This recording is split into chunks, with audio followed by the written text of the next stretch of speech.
সারদা মা পরম মাতৃত্বের প্রতিমূর্তি হয়ে পৃথিবীতে এসেছিলেন। নিজের জন্য কিছু চাওয়া বা কোনো বাসনা, কোনো আকাঙ্ক্ষা তার মধ্যে ছিল না। জীবের মধ্যে বাসনা থাকে, কিন্তু ঈশ্বর বাসনাহীন। মা স্বয়ং ঈশ্বর ছিলেন। ভক্তরা নানা সময়ে মাকে কখনো কালী, কখনো দুর্গা, কখনো বা জগদ্ধাত্রী রূপে দেখেছেন।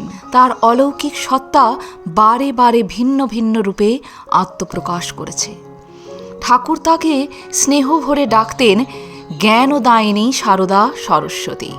স্বামী বিবেকানন্দ তাকে জ্যান্ত দুর্গা বলে ঘোষণা করেছিলেন।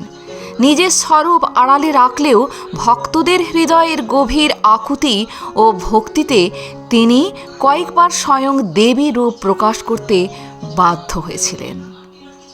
মা, মা গো মা, প্রণাম নিও।